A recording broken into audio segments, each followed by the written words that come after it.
a friend of mine and I were talking. And I'll go back to that term I said earlier around the continued microaggressions of incompetence. So I spent the first 25 years of my life in Zimbabwe. I went to school there, did the early part of my career, I was there. At no point did I ever feel like there was an assumption that I can't. Yeah. At no point did I ever have someone saying, I think I had one person ever saying to me, I remember there was a man who asked me what I was studying for my A-levels, and I said maths, physics, and chemistry. And he said, what will you do when you fail? but that was it was notable because it was one of the few times, one of the only times when that ever happened. I never had a sense of, I can't. It was always are you going to be able to compete to be one of, So then I moved to South Africa. And I think as South Africans, we need to internalize and understand and appreciate this. Yeah, no, absolutely. Because I think when you're immersed in it, you tend to forget. And over time, there were elements of my confidence that were slowly chipped away. Yeah. It was in the assignments that I wasn't put on because maybe, and no one says this to you to say you're not good enough for these assignments. But you start asking yourself the question, but why am I not doing more challenging stuff? I've got this great brain, but I'm not using it at the right levels. What was that comment in that meeting? Or what did that person try and say? You know what? And there are so many micro aggressions related to incompetence that Black people face. Yeah. And that's not today's conversation.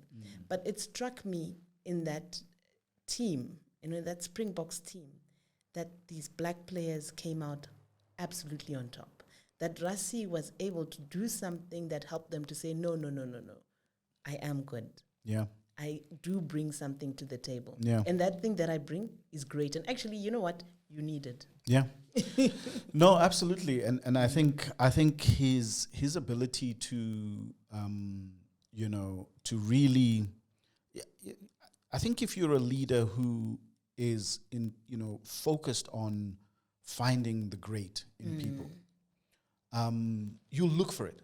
So one of the things that he said was that,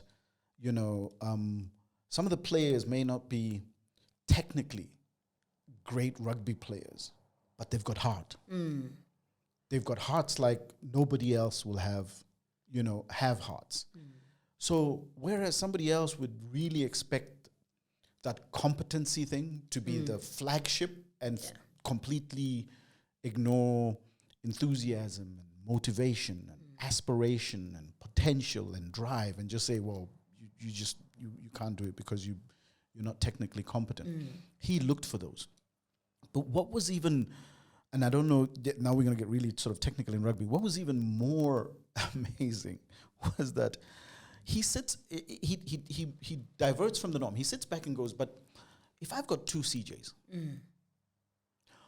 why am I playing only one CJ? And the other CJ is a substitute for this CJ if CJ, doesn't make it. Why can't we have both CJs playing? So why can't we? So CJ, I'm expecting 80 minutes out of her, right? But what happens if I just take 40 minutes from CJ and say, CJ, do what you do. You've got 40 minutes. Yeah. And then I bring CJ 2 for the next 40 minutes. You've but doubled CJ, up.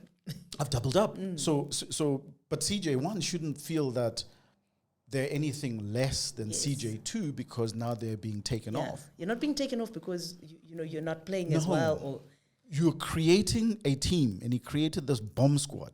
Man, alive! This front row that, I remember against England when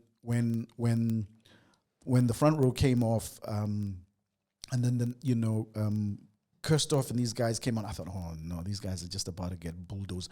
Imagine you're standing there and you're seeing three people go off, and these three monsters come on, and you've been on for the last 50, 60 minutes, and you're like, what the heck is going on here? And I thought that was such a powerful leadership thing to do, where you just you look for the strength in people rather than assuming the strength in people. Exactly.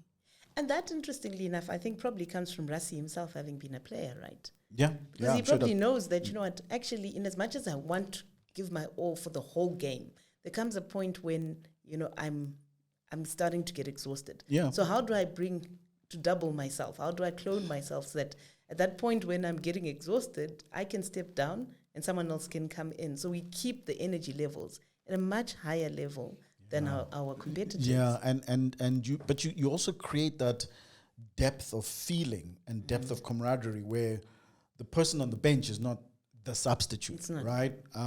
But he extended that even further, and this is your point about, you know, high performance. I actually had a conversation with Mark about high performance and high performance, you know, companies that just only have a little group of people who are high performance. And he says, well, what are the rest of them? What, But, yeah. but if these high performers are extending their high performance to everybody, then all of a sudden everybody becomes a high performer. But he had this ability, it's a squad of, I'm just guessing here, I can't remember, maybe 32, if not more, 40 that goes, right? So what do the others who are never going to play do? But even for them, he got them to a point where they were honored in being the people who are preparing the people, who are also preparing the people exactly for the matches. Now, if you can get to that point, sure. if you can get to that point where everybody's, you know, enthused to be part of this and not, well, it's always going to be CJ picked. She's the one in the meeting that everybody just looks to for the question. You know, if we've all got our hands up, it's CJ who's going to be picked. Yeah. It's a difficult thing. It's a difficult thing.